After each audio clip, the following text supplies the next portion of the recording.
जी प्रणाम सर। बुझलो। आवाज आ रही है। जी।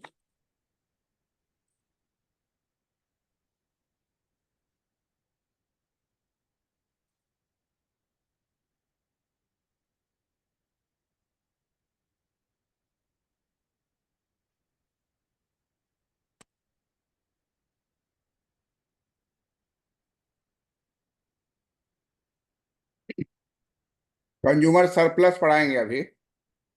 जी। रिबिल्ड प्रेफरेंस हो गया।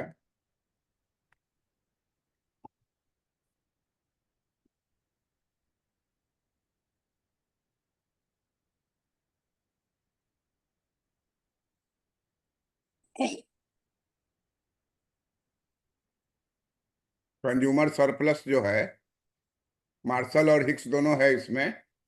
जी।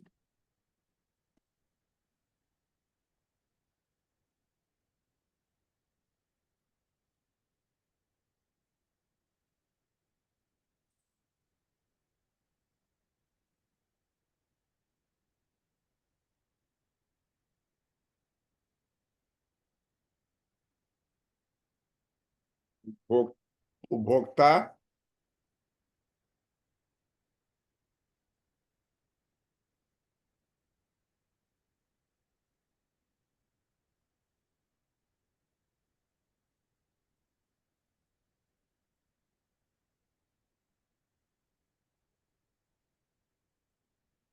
जी शेष।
ऊपर कहीं।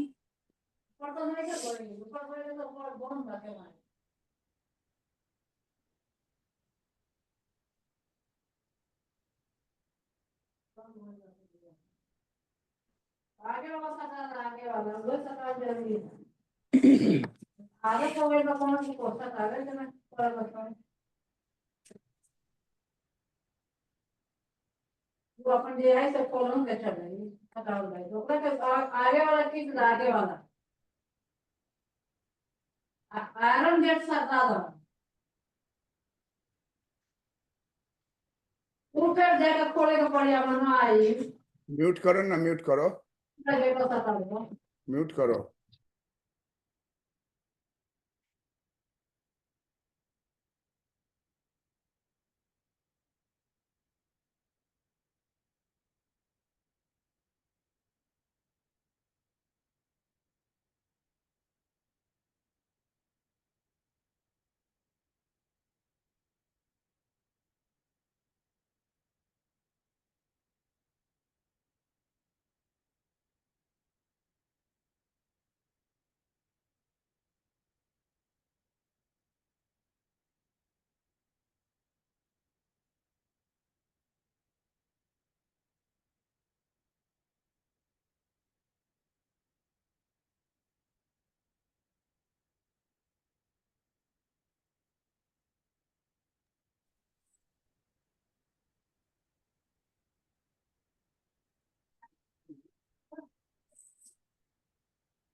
पढ़ो तो इसको।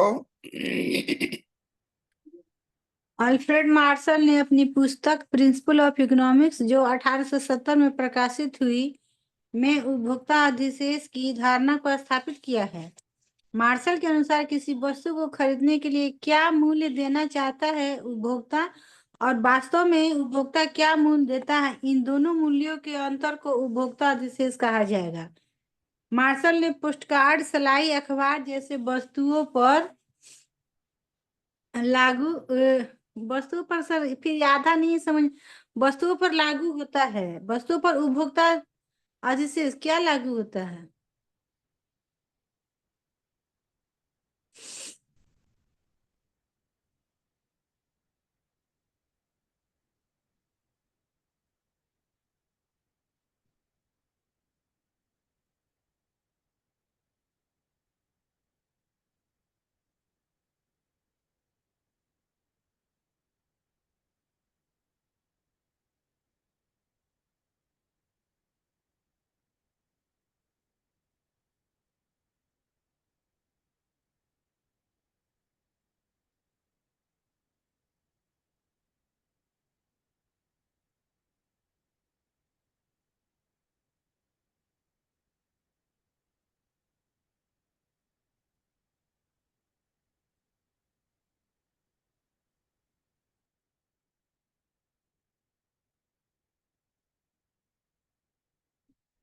अब पढ़ो।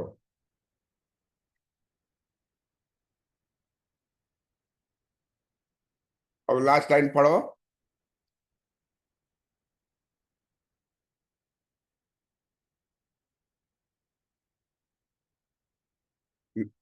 लास्ट लाइन पढ़ो ना। 1 मिनट मैम। मार्शल ने पोस्टकार्ड, स्लाई, अखबार जैसे वस्तुओं पर उपभोक्ता अधिशेष लागू होता है। सर अभी भी ठीक नहीं बैठ रहा है।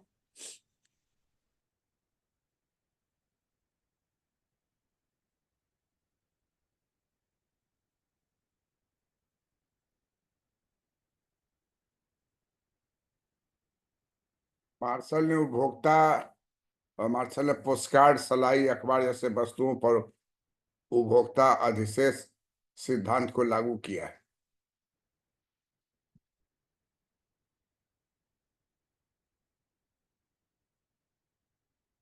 देश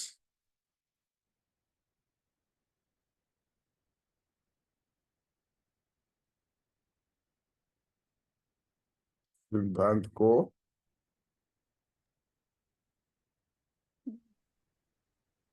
लागू किया है।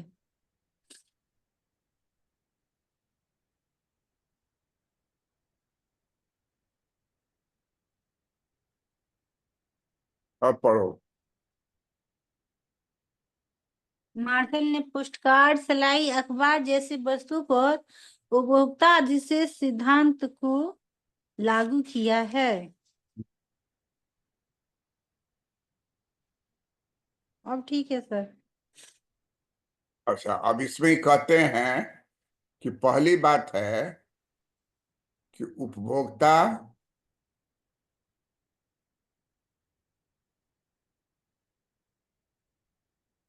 को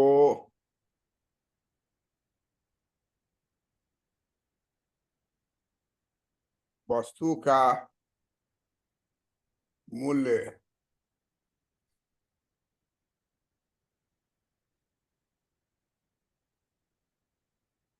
मालूम नहीं है।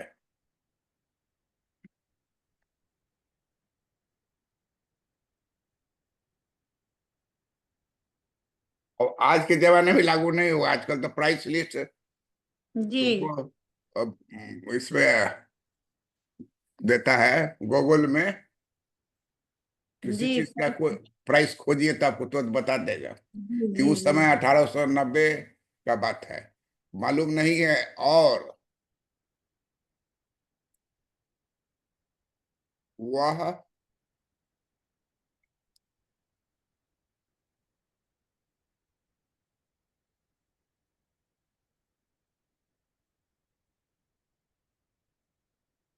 और वह हर हाल में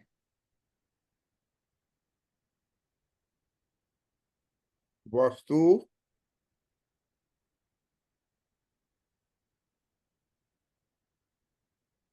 खरीदना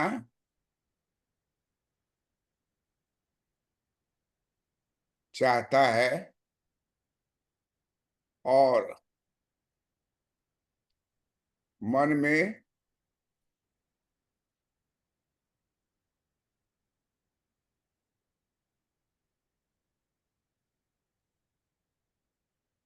और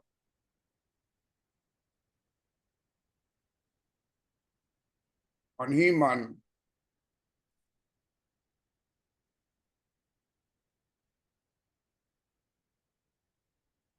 सलाई को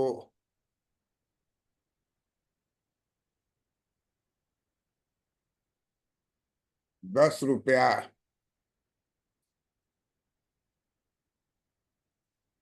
देकर भी खरीदना चाहता है। खरीदना चाहता है। चाहता है।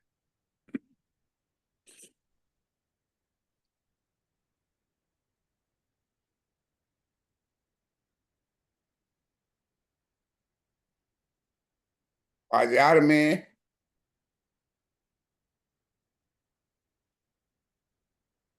उपभोक्ता जब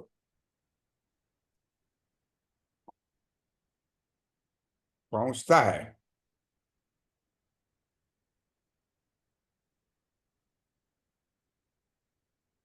तब उसे सलाई का भी कितना दाम होगा? 1 रुपया है सर। है 1 रुपया कि 2 रुपया? 2 रुपया। खरीदी हो? जी सर, मैंने मंगवाते हैं। रिसेंट में क्या कभी मंगाई हो सलाई? जी सर, सलाई 2 रुपये ही है। सलाई काहे के लिए मंगाती हो? वो पूजा में दीपक जलाने के लिए। हाँ, क्या किचन में तो लाइटर होगा ना? नहीं सर, पूजा के लिए। किचन में क्या करती हो? किचन में लाइटर है। हाँ, इसलिए कह रहा है। तब उसे सलाई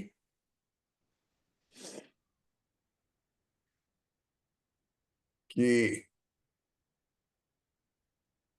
कीमत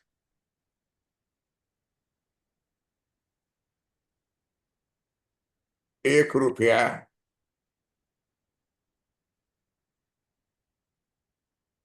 दुकानदार बतलाता है।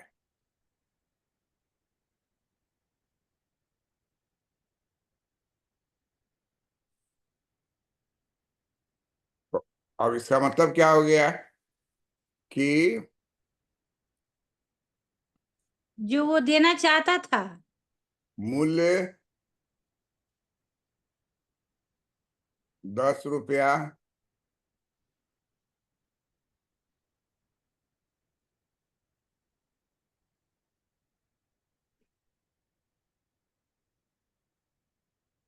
मूल्य 10 रुपये देना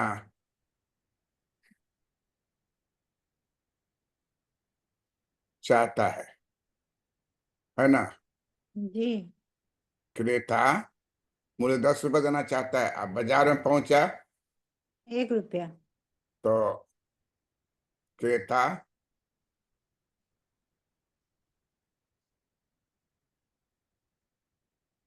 वास्तव में 1 रुपया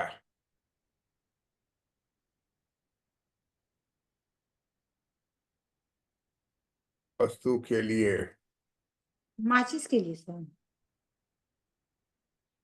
अ,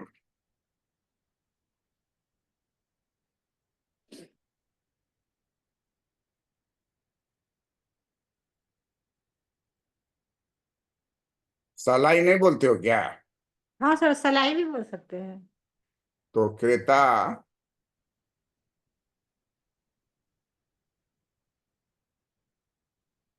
सलाई के लिए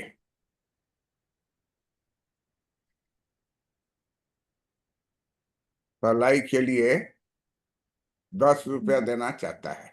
1 रुपये सिलाई के लिए 1 रुपया देना चाहता है ना सर? वे देना चाहता है और देता है, दो वर्ड ना है। जी देता है। तो क्रेता वास्तव में 1 रुपया सिलाई के लिए देता है। चाहता तो जी था वो, जब नहीं जानता था 10 रुपया देना।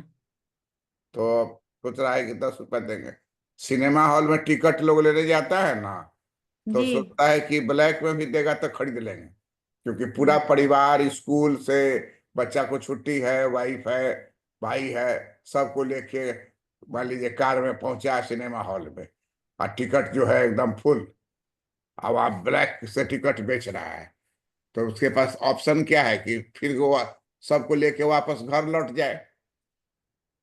तो मुश्किल क्या है कि सबको लाया गया है देखने के लिए, फिर दोबारा कब चांस मिलेगा, क्या प्रॉब्लम है।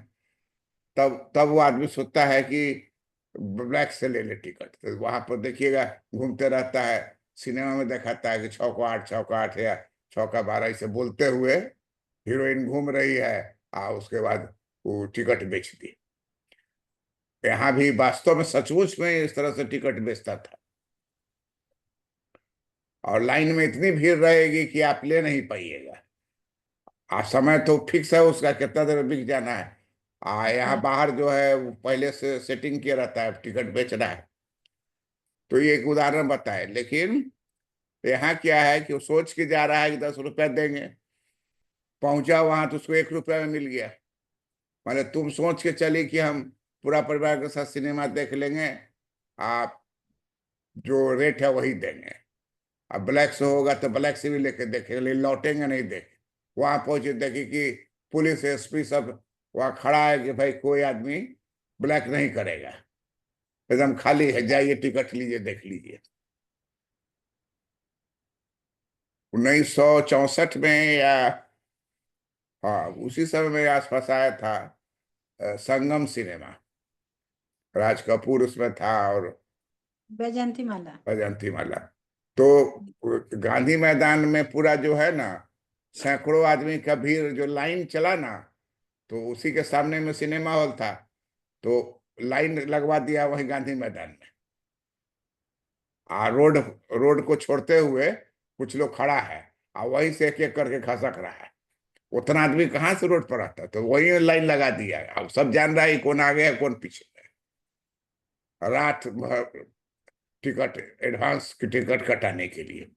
आजकल तो एडवांस टिकट मोबाइल से काटता है। देखते हैं जी सिनेमा जाते हैं हम लोग, तो बेटा जो है सब घरे बैठे हुए सब काट लिए, और वहां गए तो आराम से चले गए, तो सब आदमी उसे जाता है। तो बहुत सारा चेंज हो गया पहले से। जी और हम लोग के जमाने में क्या था कि अनाउंस करता था शहर में, घूम के रिक्शा पर अनाउंस, मुजफ्फरपुर में, पटना में भी करता होगा। आज उसे माइक पर कहता था कि एक टिकट में 2 सिनेमा दिखाएंगे, आ जाइए सैटरडे संडे को।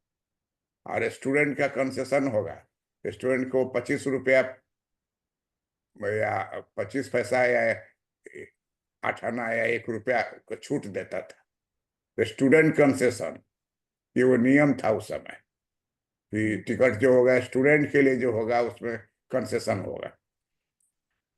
तो क्रेता सलाई के लिए मूल्य 10 रुपया देना चाहता है, बाजार में पहुंचा तो वास्तव में क्रेता वास्तव में 1 रुपया सलाई के लिए देता है। तो डिफरेंस कितना का हो गया? 9 रुपया का।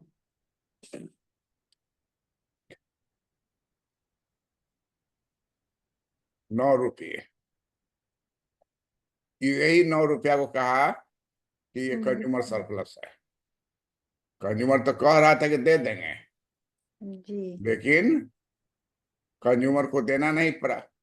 मने मने खूब खुश होगा, चलो भाई जो पैसा बचा सो कोका कोला पिला देंगे बच्चा सबको, ऐसा मन में उसको होगा। अगर मान लीजिए उसको अचानक पाकिट काट लिया कोई, और 9 रुपया निकल गया पाकिट काटने में, तो दुखी नहीं होगा कि जा दो, हम तो देना चाहते थे ना, देना चाहते थे, लेकिन टिकट कम में था, अब पाकिट काट लिया या पाकिट मार लिया तो कोई बात नहीं। तो उसी तरीके से मार्शल का है कि पाकिट नहीं मारो, उसके ऊपर टैक्स लगा दो। 9 रुपया टैक्स लगा दो तो भी वो सिनेमा तो देखेगा ही, और 9 रुपया जो है किसके पास चला जाएगा? सरकार के पास। सरकार के पास। और इससे सरकार जो है तरह तरह का काम करेगी, रोड बनाएगी, स्कूल का बिल्डिंग बनाएगी, या करीब सेना को खर्च करेगी। तो कंज्यूमर सरप्लस का सिद्धांत जो है एक बहुत बड़ा तरीका बताया कि कैसे कंज्यूमर के ऊपर टैक्स लगाया जाए, और टैक्स लगने के बावजूद भी वो विरोध नहीं करेगा, क्योंकि वो मूल्य देना तो चाहता था ज्यादा, लेकिन सिचुएशन ऐसा है कि वो 1 ही रुपया में उसको मिल गया। इसका मतलब कि उस सलाई का, जब ये सब लाइटर उटर नहीं था, तो हर घर में 1 डिब्बा सलाई, 2 डिब्बा सलाई एक्स्ट्रा में लोग रखे रहता था, कि वो खत्म हुआ डिब्बा तो एक डिब्बा में जी 60 गो तीली रहता था, मान लीजिए 60 गो या 30 गो कुछ रहता होगा। वो खत्म हुआ तो दूसरा तुरंत मैच बॉक्स निकाला। तो कहता है उदाहरण के द्वारा मार्शल कि सलाई हो गया, पोस्ट कार्ड, पोस्ट कार्ड जो है एकदम कम दाम में आप पड़ता था, और लिख के उसको एड्रेस करके डाल दीजिए तो पोस्ट कार्ड पहुंच जाएगा आपको बम्बई, मद्रास, और लगा आपको बहुत कम उस जमाने में। अभी तो पोस्ट कार्ड है कि नहीं वो डाउट लग रहा है।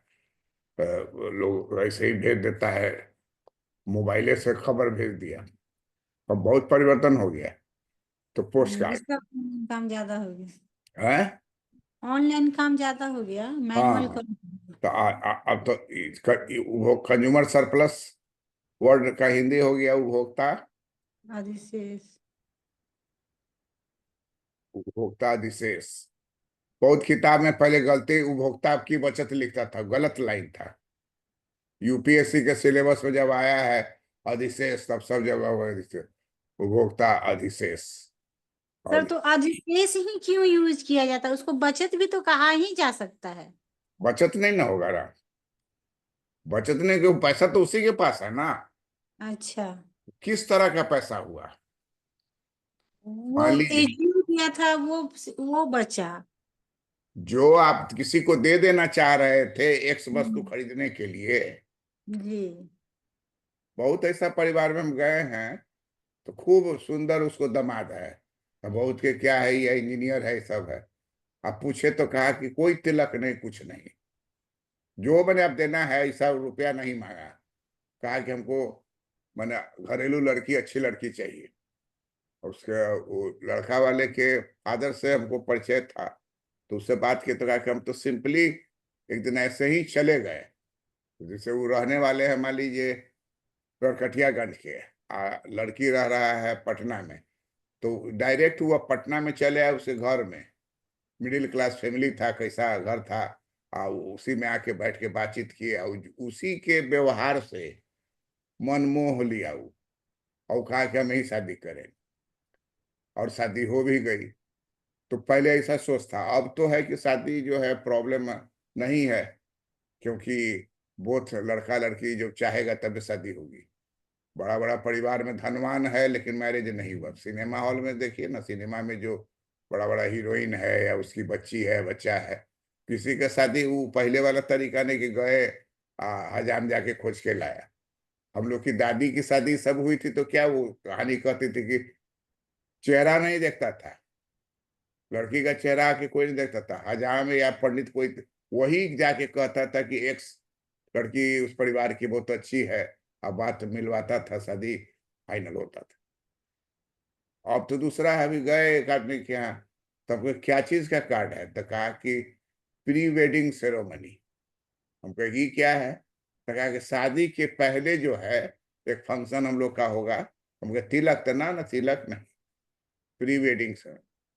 वहां गए तो देखे बहुत बड़ा धनवान आदमी है, बहुत लंबा चौड़ा सब बना हुआ है, और जगह जगह पर पिलर पर लड़का लड़की का विभिन्न पोज में फोटो लगा हुआ है, लाइट जल रहा है, उसमें खूब सुंदर लड़का, खूब सुंदर लड़की का तरह तरह का पोज है। कम से कम 20 गो इस तरह का चित्र देखे, मैंने उसके गेट से अंदर घुसने तक। और जब फाइनली जब शादी में जब गए, तो फोटो का जो रूप था वो दोनों में नहीं था। लड़की में तो कुछ थोड़ा बहुत था भी, लड़का में तो एकदम नहीं था, दोनों के रंग में भी डिफरेंस था, लेकिन जो बाहर लगा हुआ उस दोनों में एकदम इस तरह का चेहरा है, जो मेकअप है कि दोनों लगे फिल्म स्टार के तरह, और उसी तरह का एक्टिंग करते हुए फोटो था। ये हम 2-3 रोज पहले गए हुए थे, उसमें देखे। अब तक जो गए हुए थे एक आध गो में देखे थे, लेकिन इतना सुंदर सजावट, लिखे हुआ था प्री वेडिंग फोटोग्राफ्स, गैलरी में घुसते उसका अंत में घुसिएगा तब सचमुच में मैरिज हो रहा है दोनों का, स्टेज पर देखिए। हम भी अपना हम 10 गो फोटो खींचे हूँ, फेसबुक पे अपलोड कर दिए। और जैसे बड़े बड़े राज दरबार में नृत्य होता रहता है, तो इसे स्टेज पर लड़का लड़की बैठा हुआ है, आप नृत्य हो रहा है, और सब जैसे फिल्म में कोरियोग्राफी ये सब नहीं होता है, जो 10 को लड़का 10 को लड़की डांस करते रहता है, वैसे ही पूरा कर रहा है। अब पूरा करते अब उधर खाना बना रहा है, खाना पर कोनो ध्यान नहीं दे रहा है कि क्वालिटी कैसा है नहीं है बहुत सारा 50 गो आइटम है, लेकिन वहां कोई आदमी नहीं है। पहले ना हम लोग क्या कि शादी विवाह जाता था कि खाइए वो खाइए, वहां जाइए जो इसको जो बनवाना है खाइए। तो सब चीज बदलता जा रहा है, लेकिन ये बात जो मार्शल की कही हुई बात है, ये कभी नहीं बदला है। मार्शल साहब जो है वो गरीबी का जो समस्या था उससे बहुत ज्यादा दुखी थे। तुम देखोगे मेरे चैनल में 2-3 दिन पहले मार्शल का एक डाले हैं, उसे मार्शल की किताब के पहले पेज का मार्शल की किताब का पहले चैप्टर का पहला पन्ना, एक पन्ना उसी को उसमें लिखे हैं। और उसमें पढ़ोगी तो देखोगी, मेरे चैनल में वो किताब 2 दिन पहले वो पब्लिश हुई है, एक पेज केवल है। मार्शल की किताब में बहुत महीन महीन पेज है, जो उनका 4 पेज होगा, तो उनमें एक के पेज में सब बात है। मैं उसमें 2 बात महत्वपूर्ण है। पहली बात की उनके किताब में पहले पैराग्राफ में जो बात लिखा हुआ है वो अर्थशास्त्र का परिभाषा है। अब तुमसे इंटरव्यू में कोई पूछ देगा ये मार्शल का परिभाषा को आप पढ़े हैं, तो तुम बोलोगे हाँ पढ़े हैं। तो कौन किताब पढ़े? तो बोलो आहूजा की किताब पढ़े, उसमें लिखे हुए मार्शल के अनुसार ये परिभाषा है। अरे मार्शल का खुद का किताब पढ़े तो नहीं, पहला मार्क्स कटेगा। इसलिए इंटरव्यू में लेक्चरर के लिए तुम पढ़ रही हो तो तुमको निश्चित रूप से मार्शल की किताब को पढ़ना चाहिए। नहीं पढ़े तो कम से उलट पुलट के एक पेज तो पढ़िए लेगा ना आदमी।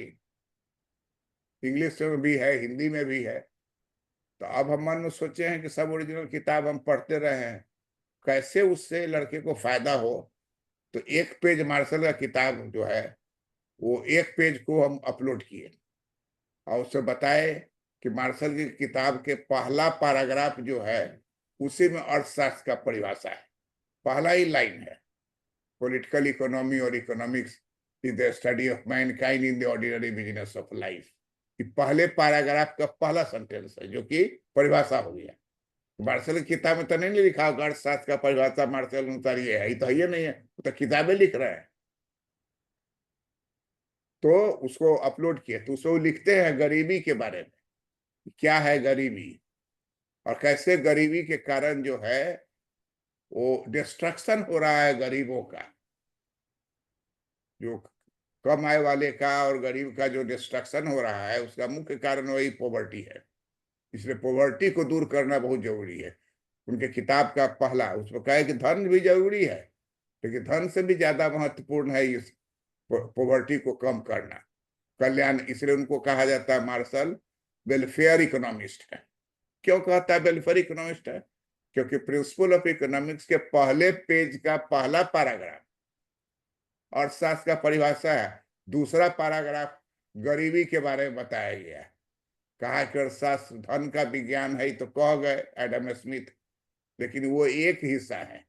दूसरा हिस्सा जो उससे भी महत्वपूर्ण है वो है कि गरीबी को कैसे दूर करें, क्योंकि गरीबी के ही कारण जो है बहुत लोगों का डिस्ट्रक्शन हो जाता है, उनके जीवन नष्ट हो रहे हैं, इसलिए इसको दूर करना जरूरी है। और इसी से इनको वेलफेयर इकोनॉमिस्ट कहा जाता है, इनके किताब को वेलफेयर इकोनॉमिक्स कहा जाता है। तो उसी किताब में ये लिखा हुआ है कंज्यूमर सरप्लस। तो कहते हैं कि बहुत ऐसा वस्तु है जिसको कि बहुत कम दाम पर लोगों को मिलता है, जैसे अखबार। पहले अखबार का 1 रुपया दाम रहता था, अब तो कोई भी अखबार जो है 4 रुपया, 5 रुपया, 10 रुपया अब कर दिया है कि जिस सप्ताह में कोई खास विज्ञापन नहीं है तो उसका रेट ज्यादा रहेगा। अगर बहुत सारा विज्ञापन उसको मिल गया तो उस दिन का रेट कम रहेगा। तो रेट भी अब अखबार का 7 दिन में एक समान नहीं रहता, बहुत सारा अखबार में। तो कहते हैं कि उपभोक्ता बहुत सारा चीज खरीदता है जिसके लिए वो आधा ज्यादा मूल्य देना चाहता है, लेकिन उसको कम दाम में मिल जाता है।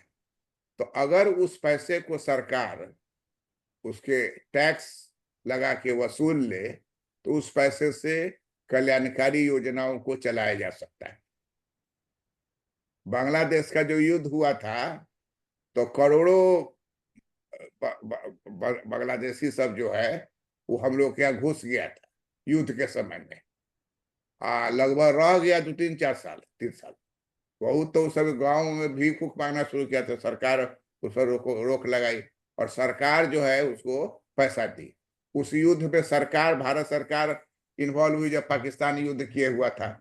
श्रीमती इंदिरा गांधी उस समय थी, तो हम लोग का सैनिक लड़ा उसमें और उसको आजादी दिलाया। आज देखिए वहां हिंदू को मार रहा है, काट रहा है। और जो नोबेल प्राइज विनर इकोनॉमिस्ट है यूनुस, मोहम्मद यूनुस, है मोहम्मद यूनुस जो मोहम्मद, एसडीएफ में थे। हाँ। तो वो वहाँ उसको हम पहले समझते थे स्कॉलर है, लेकिन स्कॉलर नहीं है, वो कठपुतली है और वो ऐसा कर रहा है। तो कहता है इसके इशारे पे ऐसा कर रहे हैं। हाँ, तो हम लोग का तो पैसा लग गया ना उसको आजाद कराने में, उतना अरबों रुपया खर्च आदमी मरा, ये हुआ। अब नतीजा क्या हो रहा है? अभी अभी हम लोग के यहाँ से चीनी जाता था, प्याज जाता था, बहुत सारा चीज जाता था। अभी अभी क्या किया हम लोग से रिश्ता तोड़ के अब पाकिस्तान से चीनी मंगा रहा है, प्याज मंगा रहा है, आटा मंगा रहा है, उसको तो अपने नहीं है। सोचे। तो कहता है मार्शल की कंज्यूमर सरप्लस का कंसेप्ट जो है बेमाने और बेकार नहीं है। इससे ये बतलाता है कि व्यक्ति के पास इस तरह का जो पैसा है वो टैक्स से अगर वसूला जाता है तो उसके वसूलने से उस पैसे से आप गांव में या शहर में जहां भी स्कूल है या सड़क है या दवा है, इस समय उस पैसे को आप खर्च करके और कल्याण कार्य को क्या कर सकते हैं, संपन्न कर सकते हैं। तो एक तरह से कंज्यूमर सरप्लस जो है उसको सरकार अगर कर लगा के ले लेती है तो वो बैड इकोनॉमिक्स नहीं है, वो एक तरह से गुड इकोनॉमिक्स है, क्योंकि उससे समाज में कल्याणकारी कार्य किया जा सकता है। तो इसी चीज को ये बोलते हैं कि सलाई एक उदाहरण हम लोग लिए। दूसरा उदाहरण है न्यूज़पेपर, अखबार। ये भी जितना महत्वपूर्ण अभी आजकल, तो अब अखबारों महत्वपूर्ण उस तरह का नहीं है पहले की तरह, क्योंकि ये जो चीज अखबार में आज निकल रहा है वो कल रात में न्यूज में आ गया। At a time. हाँ, तो जो न्यूज में पूरा आ गया वो कल होके अखबार में आते थे, बासी हो जाता। अखबार में खोलिएगा, जो मान लीजिए कोई मर गया रात में तो सवेरे में देखिएगा बड़का फोटो छपा हुआ है कि मर गया, रात में आपको मालूम हो गया। तो कहते हैं कि सलाई, अखबार, पोस्ट कार्ड, अब पोस्ट कार्डो पता नहीं दिखता है कि खत्म हो गया। हम लोग के समय पोस्ट कार्ड खूब चलता था, उसी में लिख दीजिए, गिरा दीजिए, पहुंच जाएगा। तो सलाई, अखबार, पोस्ट कार्ड, उसके बाद नमक। और क्या वो नाम बोले,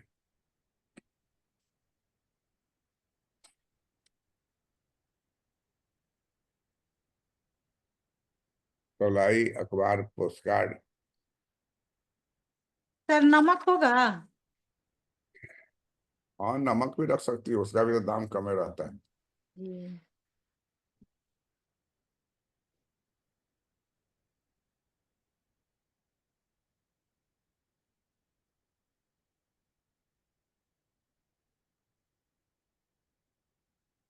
और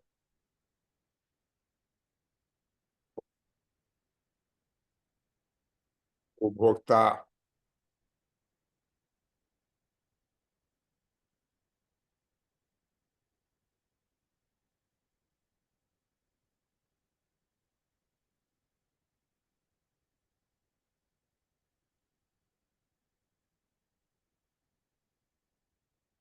उपभोक्ता विशेष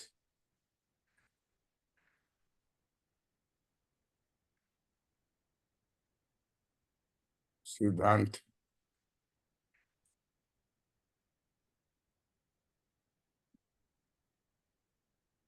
लागू होता है।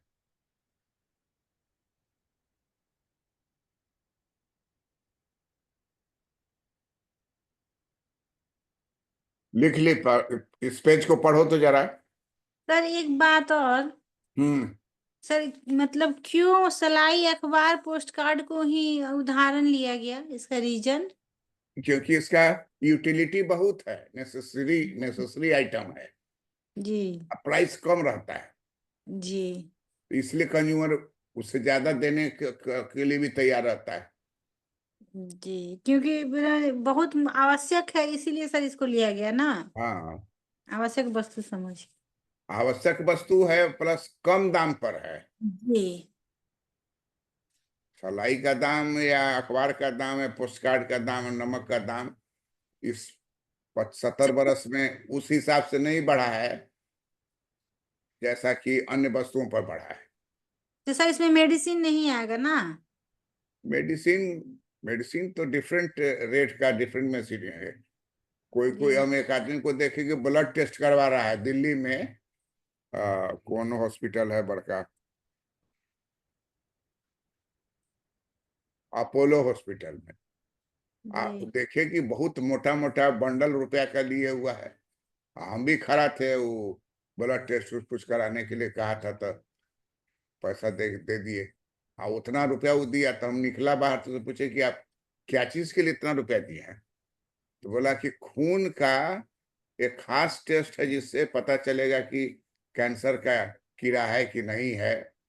वो उसका टेस्ट जो है खून लेगा और वो कहाँ विदेश भेजेगा कि कहाँ करके मंगाएगा, ये सब का बहुत कॉस्टली है। 40,000 रुपया उसका एक बार का फीस है। अब जैसे हार्ट में तुमको प्रॉब्लम है तो जाके कोई ऐसे ही बिना देखाए हुए हार्ट से चिरवा नहीं देगा, तो उसको टेस्ट करता है कि हार्ट में ब्लॉकेड है कि नहीं है। तो ब्लॉकेडेज टेस्ट करने में तुमको 2 दिन भर्ती भी रखेगा और चार्ज करेगा, कॉस्टली चार्ज करेगा। उसका रिजल्ट आएगा 0, तो तुम मने मने सोचोगे कि 0 है और झूठों में पैसा लगा दिए, अरे मालूम हो गया 0 है, लेकिन जी। निकल जाएगा कि हाँ आपका 3 गो वेन है उसमें। हम लोग के पास गर्दन में वो जाता है, वो नीचे जाता है, वो हार्ट के पास बताता है कि 3 गो लाइन है, मुख्य लाइन, जिसमें अगर बंद हो जाएगा तो आदमी मर जाएगा। तो तीनों लाइन क्या बताएगा कि इस लाइन में इतना 80% भरा हुआ है, 20 खाली है। नस का जो नाली हुआ ना, जी। जी। वही जाम हो जाता है, तो तभी थोड़ा बहुत छेद रहता है तो आदमी जिंदा रहता है। तब जाके उसी को साफ करवाइए, तब फिर उसका अलग से आपको 2 लाख 4 लाख 5 लाख जो फीस होगा सो लेगा। तो पहले टेस्ट खाली करेगा कि कहाँ कहाँ जाम है, उसका भी लाख रुपया धरा लेगा। इसीलिए बाईपास होता है। बाईपास का मतलब हो गया कि जहाँ जाम है ना उसको हम्म। छोड़ दिया, उसके पहले पाइप ठीक है नस का, तो वहीं से एगो दूसरा नस निकाल के आगे फंसा दिया। और नस आपके पैर में कहता है कि एगो नस जो है उसको निकाल लीजिएगा, कोई फर्क नहीं पड़ेगा। वहीं से निकाल लिया, दोनों पैर से लंबा लंबा इतना नस निकाल के, और उसी को भीतर में एक जहाँ जाम है उसके पीछे से घुसाया, उसके पीछे पार्ट में फिर जहां जाम का आगे लगा दिया तो खून आया, वहां मुड़ गया और नयका वाला से आगे चल गया, बीच में से ब्लॉकेट बना रहा। जब उसका यूज नहीं हुआ। तो इससे 15 साल उम्र आपका बढ़ जाएगा, 15 साल में फिर भी बढ़ जाएगा। जी। तो ये है। तो तो ये समझ गए इसको ना? जी समझ गई। तो पढ़ो ना इसको, पढ़ने के लिए बोलते हो। उपभोक्ता को वस्तु का मूल्य मालूम नहीं है और वह हर हाल में वस्तु खरीदना चाहता है और मन ही मन सलाई को 10 रुपया देकर भी खरीदना चाहता है।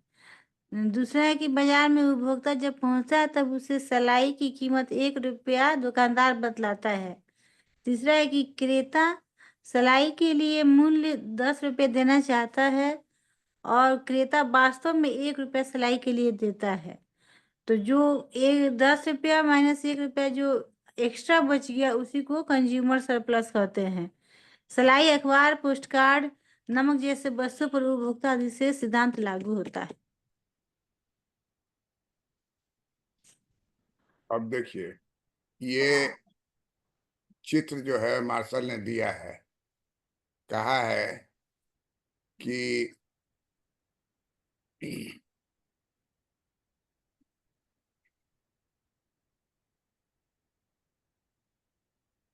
ये कर हो गया किस चीज का?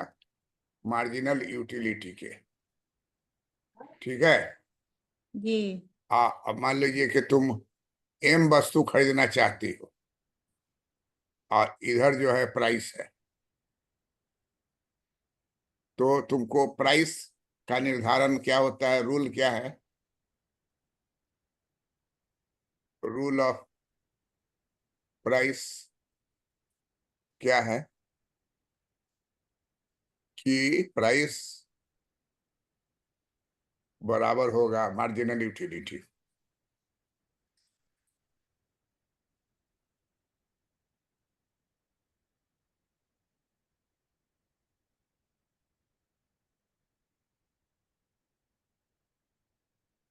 मार्जिनल यूटिलिटी को एमयू कहते हैं, हिंदी में इसको कहते हैं सीमांत उपयोगिता।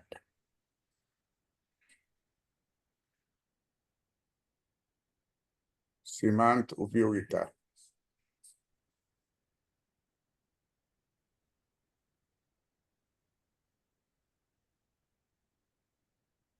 तो आप हिंदी कला के पढ़ रहे तो नहीं तो लिया क्या पढ़ो। सीमांत उपयोगिता को कहेंगे MU, rule of price. Marshall का कहना है, ये मार्शल का बनाया हुआ है।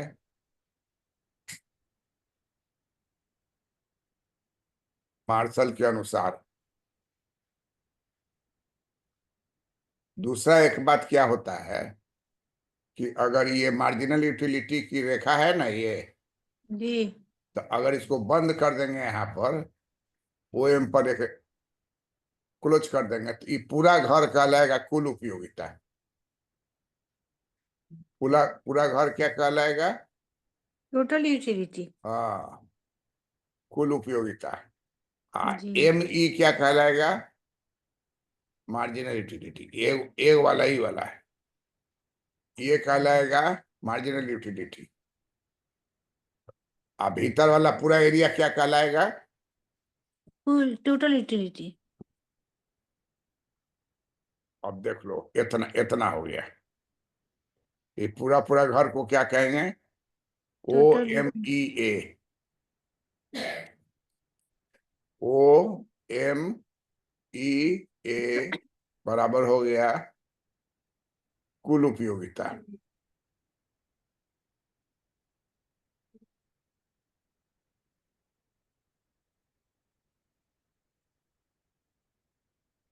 और खाली लेंगे एम ई। एम ई तो ये कहलाएगा सीमांत उपयोगिता।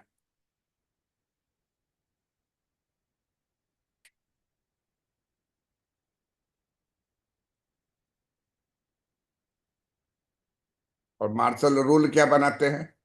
मार्शल का रूल है कि प्राइस जो है किसके बराबर में होगा? Marginal utility. हाँ। अब गौर से देखो, उपभोक्ता खरीदता है, मान लीजिए ये अमाउंट एम, तो उसको आगे के रोटी से कितना संतुष्टि मिला उससे मतलब नहीं है। मान लीजिए नीचे जो है रोटी है, तो पहली रोटी जो भूखा है खाएगा तो उसको संतुष्टि बहुत ज्यादा मिलेगा। जी दूसरा पर थोड़ा कम होते होते पांचवा रोटी जब होगा तो पेट भर जाएगा, और छठा रोटी आएगा ना ना, आप छोड़ दीजिए। अब वैसे बहुत ऐसा तुम्हारे जगह जान पहचान में होगा जो 8 रोटी खाता होगा, है ऐसा आदमी? जी। कितना रोटी खाने वाला से भेंट है? सर बहुत बहुत खाता है लोग। और कितना बताओ ना संख्या? 10 12। 10 12। जी तो मार्शल कहते हैं कि 12वां रोटी जो उसका होगा वही सीमांत होगा, लास्ट वाला। तो पहली रोटी पर अलग चार्ज है और 10वां रोटी पर अलग चार्ज, ऐसा नहीं होगा इकोनॉमिक्स में। इकोनॉमिक्स कहता है एक नियम होगा कि आप अगर खा रहे हैं 5 रोटी 4 रोटी, तो अंतिम रोटी पर जो है यही रेट हो जाएगा। अब अब आपका प्राइस हो जाएगा ये ओपी। सब सब रोटी पर उतने पैसा लगेगा। 4 को खा रहे हैं तो 2 रुपये रोटी होगा, तो 8 रुपये आपसे लेगा। ये नहीं होगा कि पहला रोटी पर 8 और दूसरा रोटी पर 7 लेंगे, तीसरा पर 6 लेंगे, करते करते अंत में जब आपका एकदम पेट भर जाएगा तब कहेंगे ठीक है अब 1 रुपया आएगा, कहना आप छोड़ दीजिए। तो यहाँ तक का जो बात है, OMEA, OMEA, ई हो गया कुल उपयोगिता।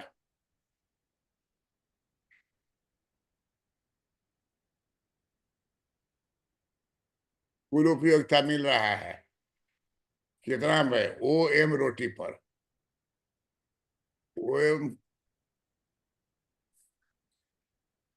OM रोटियों पर, है ना? पूरा रोटी खाया वो, मत बजाओ, कौन बजा रहा? तुम बजा रहे हो? तो हम मारेंगे तो पता चले। उसमें अब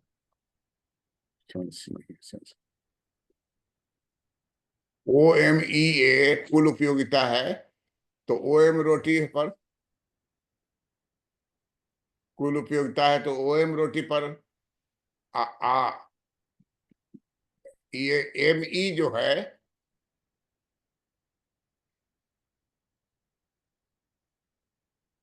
ME को बोलेंगे सीमांत उपयोगिता।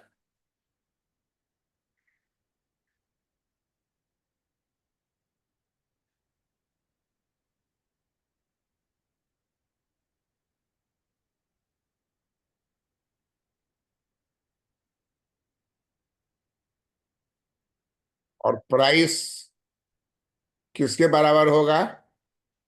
Marginal utility. तो प्राइस कितना हो जाएगा? OP, क्योंकि मार्जिनल यूटिलिटी है ME, है ना? जी आ, अब मार्शल कहते हैं कि पेट में तो उसको पूरा रोटी गया ना, जी तो टोटल यूटिलिटी उसको कितना मिला? जो महसूस किया वो टोटल यूटिलिटी हो गया 0, OMEA।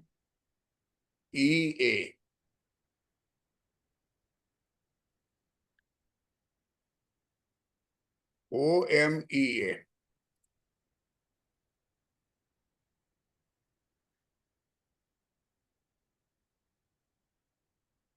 OM ए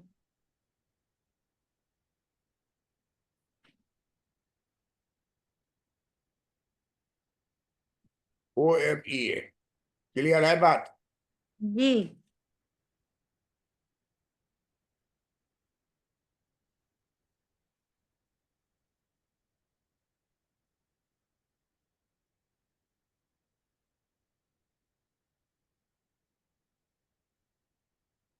अब देखो प्राइस किसके बराबर होगा?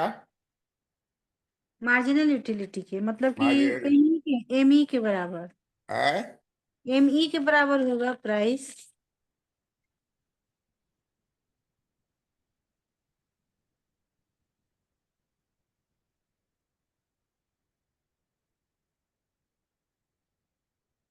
तो ये घर हो गया उपभोक्ता की बचत, उपभोक्ता अधिशेष, ट्रायंगल जो है जी।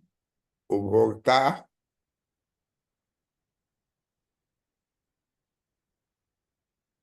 अधिशेष, कंज्यूमर सरप्लस। मतलब कुल उपयोगिता माइनस सीमांत उपयोगिता इज इक्वल टू उपभोक्ता अधिशेष।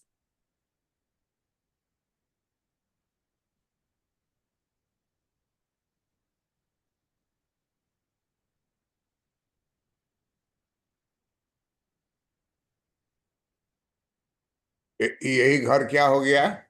उपभोक्ता अधिशेष। अब इसको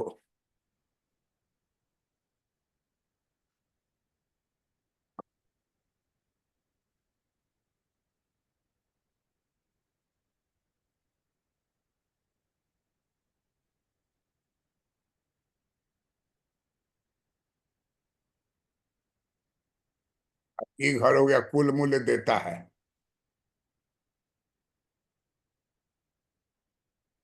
कुल मूल्य देता है। अब फायदा उसको क्या हो रहा है? इतना प्लस ऊपर वाला भी, लेकिन ऊपर वाले को पैसा नहीं देना है, रेट सेम रहेगा।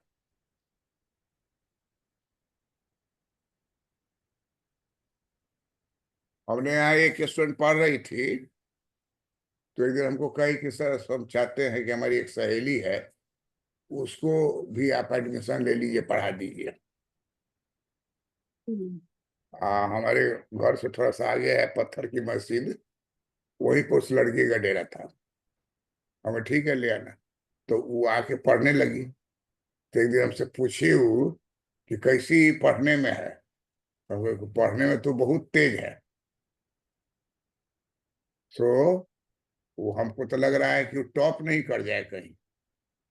तो सिसक सिसक के रोने लगी। फिर हम बेकारे लाए इसको, तो हम अपना पैर में कुल्हाड़ी मार लिए। हमको बहुत जिद कर रही थी कि सर के यहाँ ले चलो ले चलो। उसका रिजल्ट निकला तो सिटी की थी लड़की, वो first class first gold medal लाई पटना यूनिवर्सिटी। आई लड़की हो गई सेकंड। मिठाई लेके आई दोनों, अब वो हंस रहे थे, आई रो रो के अब मिठाई दे रही थी। तुम क्या रो कह रही हो? तो हम ही इसको लाए थे, कि भाई सब ऊपर का भगवान क्या निर्णय था, वो क्या करोगे तुम? तुमको हम कहे थे लाने के लिए, तुमको अपनी सहेली है तो लाए। अब उसका मेंटल फैकल्टी तुमसे ज्यादा बेहतर है। तुम्हारा पढ़ा पीछे का पढ़ा हुआ चीज भी उस सब समझ गई तुरंत। तो उसके मन में अफसोस रहा कि अगर नहीं रह रहते तो हम ही कर जाते। तो कहता है कि कंज्यूमर को आराम से खाने देता है। लास्ट जब हो गया तो कहा कि क्या प्राइस होगा, तो कहा एमई होगा, चाहे ओपी होगा, रोटी का मूल्य ओपी। अब ओपी मान लिया 2 रुपए रोटी, 5 रुपए रोटी, पता नहीं अभी कितना रुपए रोटी मिलता होगा बाजार में। सर वो रेस्टोरेंट पर डिपेंड करता है कि किस टाइप का रेस्टोरेंट है। हमने वाली एवरेज अच्छा स्टूडेंट है, रेस्टोरेंट है, तो एक रोटी का क्या कीमत रहता होगा? सर 10 रुपया, 8-10 रुपए जी। 8-10 रुपया रहता होगा। हम जी। लोग सब एक रोटी का 1 रुपया मूल्य रहता होगा। तो मान लीजिए अभी तो 8 रुपया अगर मूल्य है, और वो 5 रोटी भी खाता है, तो 40 रुपया लग जाएगा उसको। जी। लेकिन मूल्य अगर 8 रुपया है, अब पहली रोटी पर मांगेगा तो कहेगा कि हम 12 लेंगे, तभी वो दे देगा 12 कि ठीक है भैया, हम पहला रोटी में 12 लेंगे, दूसरा में 10 लेंगे, तीसरा में 8 लेंगे, चौथा में 6 लेंगे, पांचवा में आपको 4 लेंगे। मंजूर है तो ठीक है। तो जो जितना ज्यादा खाएगा रोटी उसको उतना ज्यादा कंज्यूमर सरप्लस हो जाएगा। आगे तो दाम थे, तो दाम उसका हो गया ME, लेकिन एरिया कवर हुआ टोटल, टोटल एरिया कवर होगा OMEA। जी उसमें इसको देना कितना पड़ा, तो OMEP।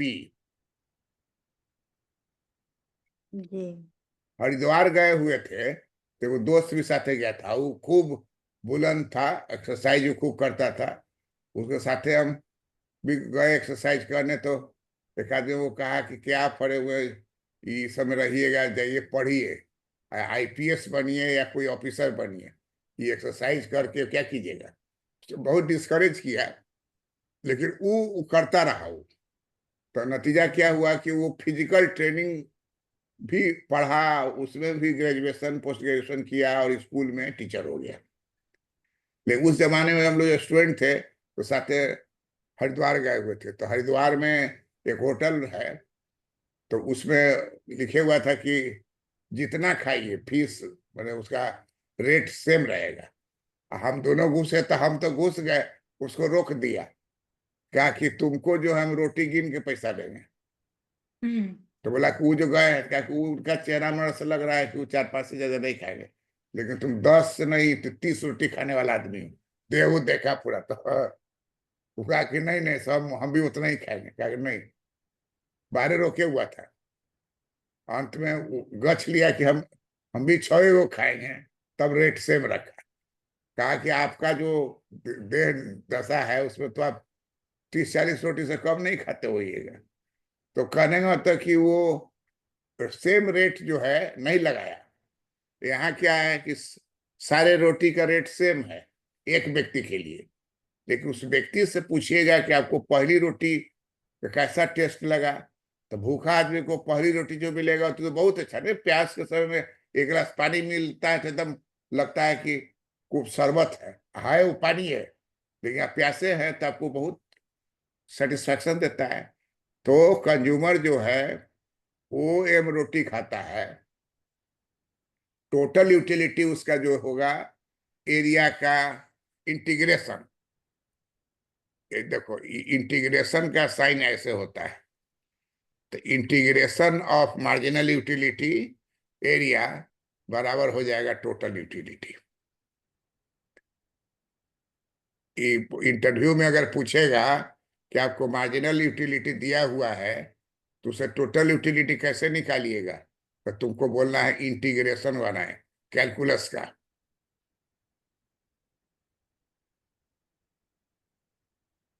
इंटीग्रेशन, टोटल यूटिलिटी का इंटीग्रेशन, इंटीग्रेशन का चिन्ह होता है इस तरह का, ये लोअर हो गया, ये अपर हो गया, और इसके बीच में जो रहेगा मार्जिनल यूटिलिटी, तो इससे मार्जिनल यूटिलिटी, तो इसी को टोटल कर, इसी का नाम हो जाएगा टोटल यूटिलिटी।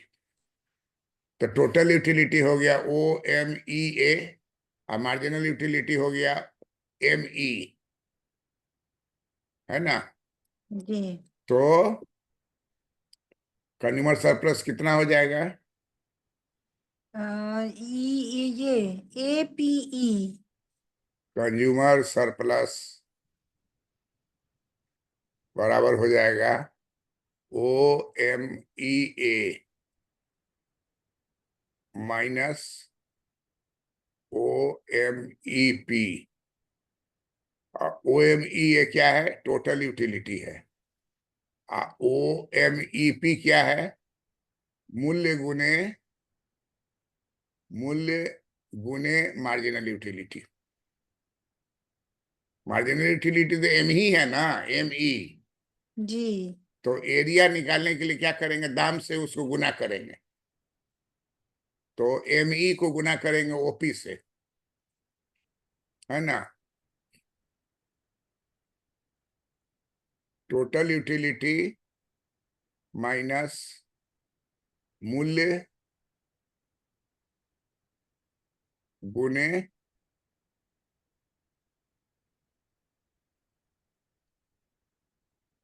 MU। MU कितना है? ME MU कितना के बराबर है? ME के बराबर। MU जो भी हो, 5 रुपया होगा। इधर M बराबर 4 रोटी हो तो 5 का 20 हो जाएगा, सबका समान होगा। 5 रोटी मान लीजिए रखती हो तो M हो जी। गया 5, अब ME हो गया मान लीजिए 2 रुपये रोटी, तो 5 दूना 10। 10 रुपया हो गया। लेकिन ऊपर वाला जो एरिया है वो आपको कंज्यूमर के लिए एक्स्ट्रा सेटिस्फैक्शन हो गया, है ना। जी।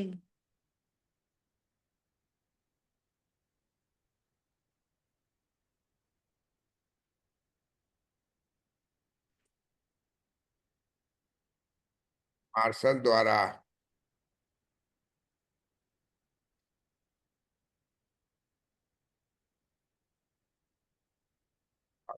स्थापित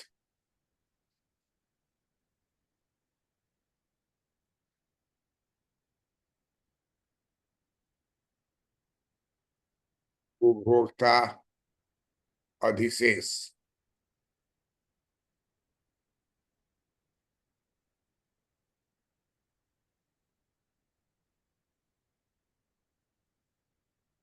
की धारणा।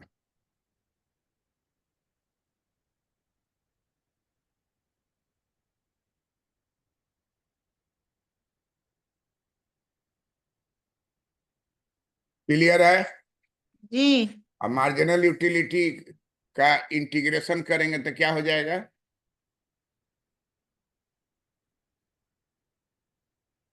Total utility.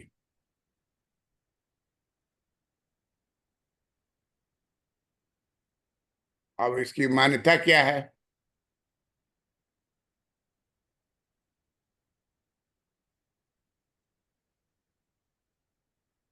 मान्यता है नंबर 1 कि उपयोगिता की माप की जा सकती है, उपभोक्ता की मांग माप की जा सकती है। नंबर 2 है सीमांत उपयोगिता। सीमांत उपयोगिता को जोड़ने पर और कैलकुलस में इंटीग्रेशन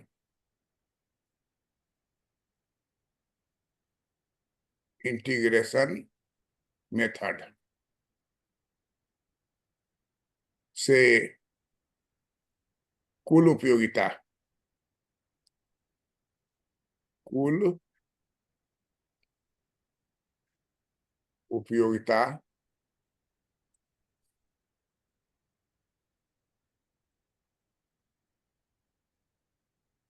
निकाला जाता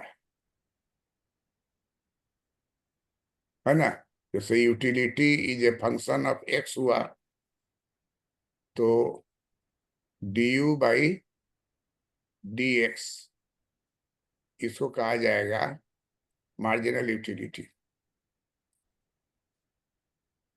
मार्जिनल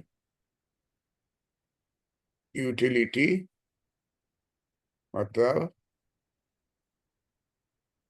सीमांत उपयोगिता।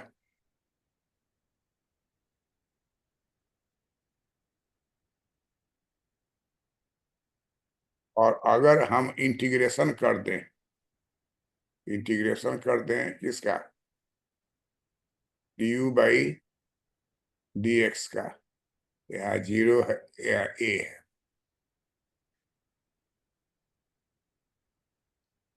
तो इसको कहा जाएगा कुल उपयोगिता।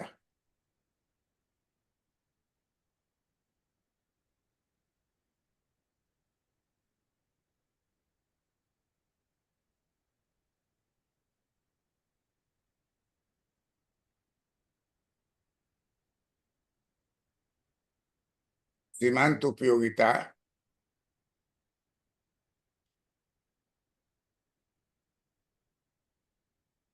को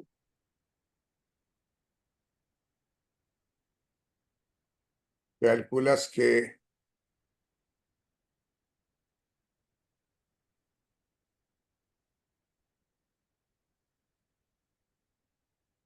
इंटीग्रेशन विधि को प्रयोग कर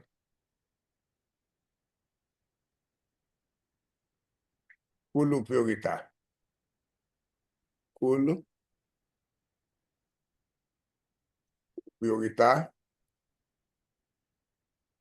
की गणना की जाती है।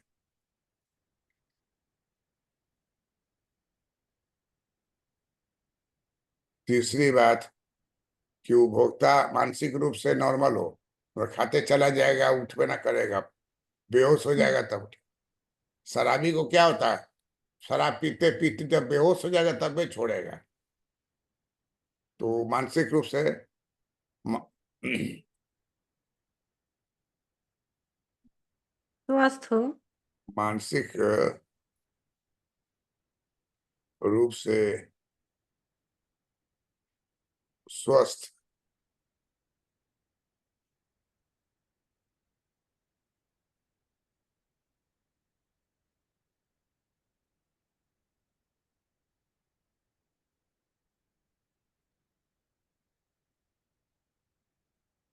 मानसिक रूप से स्वस्थ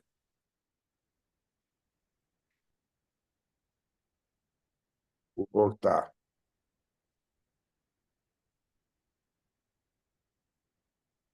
मानसिक रूप से स्वस्थ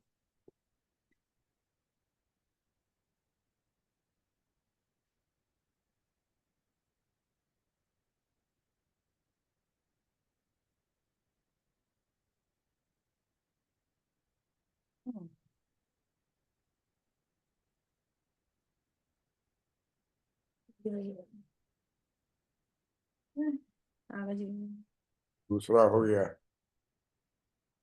तीसरा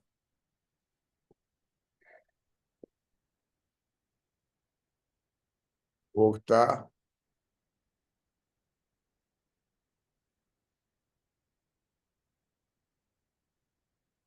मानसिक रूप से स्वस्थ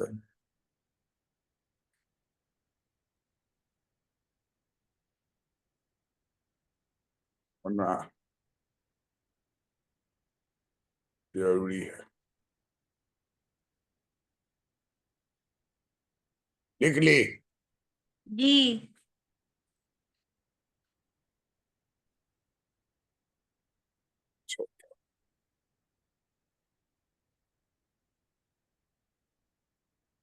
उपभोक्ता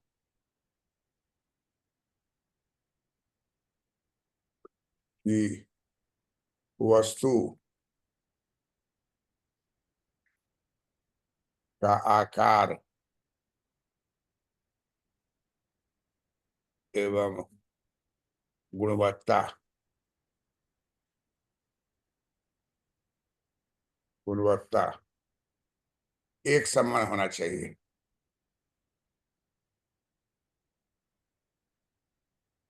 एक समान होना चाहिए।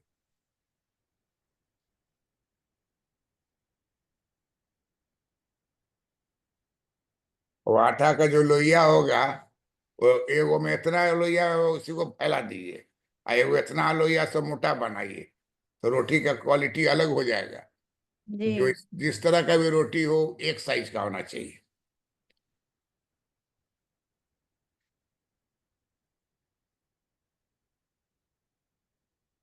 और पांचवा जो बहुत महत्वपूर्ण है कि उपयोगिता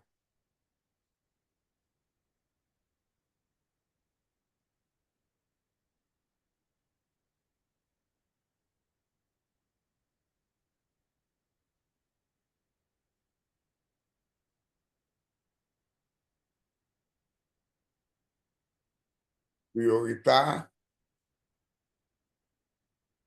की माप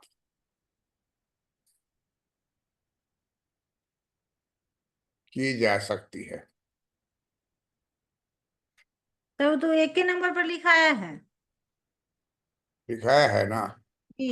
तो उसी लिखा जाए उसे कार्डिनल यूटिलिटी, कार्डिनल यूटिलिटी की धारणा मानी गई। धारणा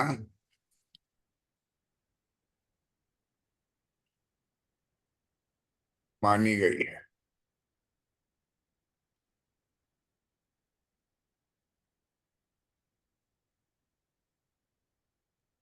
भोक्ता अधिशेष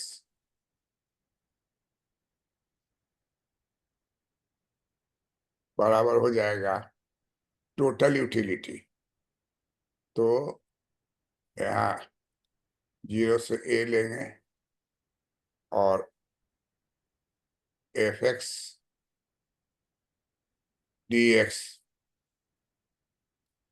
minus price into quantity. p हो गया कीमत, q हो गया वस्तु की मात्रा,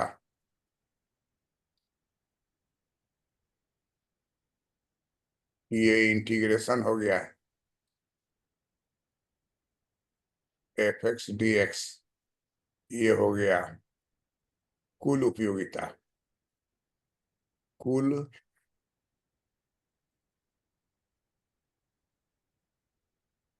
उपयोगिता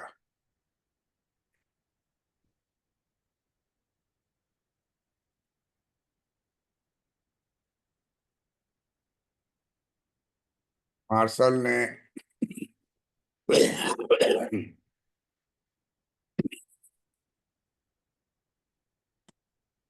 अपनी पुस्तक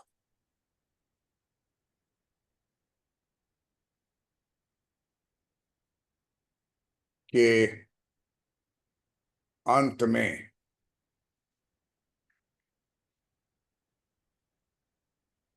अपेंडिक्स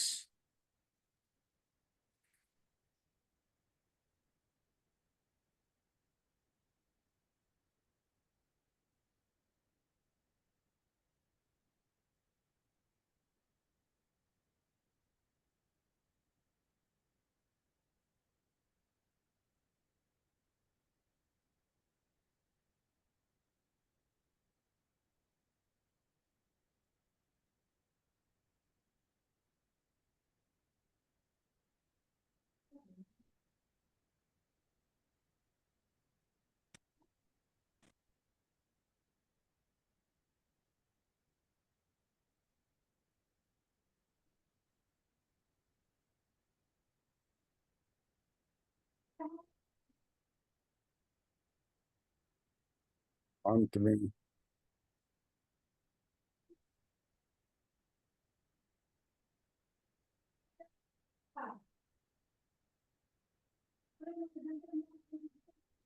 अपेंडिक्स में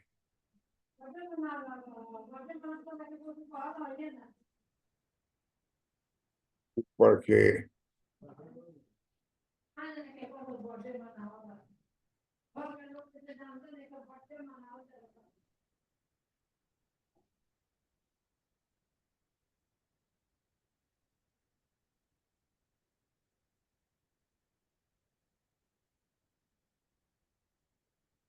ऊपर के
मूल्य जो है बराबर होगा मार्जिनल यूटिलिटी एक्स का, सर एक्स मतलब? और वस्तु एक्स जो हुआ, जी अच्छा अच्छा। मार्जिनल यूटिलिटी किस चीज का? एक्स वस्तु, एक्स वस्तु का। एक्स वस्तु। कोई कंफ्यूजन नहीं होगा, जो फॉर्मूला बताए कहाँ से आया क्या आया वो सब लिखा हुआ है। तो कॉपी जो देखता है उसको अंदाजा बुझा जाता है कि जरूरी विमेंस कॉलेज में पढ़ी होगी, बढ़िया कॉलेज में पढ़ी होगी, बढ़िया टीचर पढ़ाया होगा, और एकदम सरल भाषा में है। जी।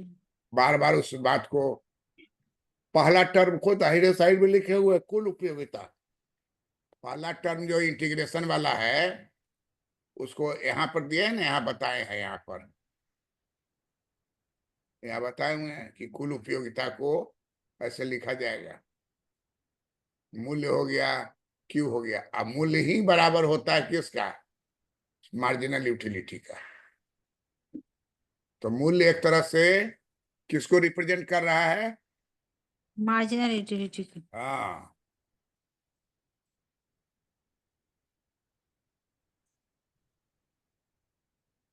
हो गया। जी।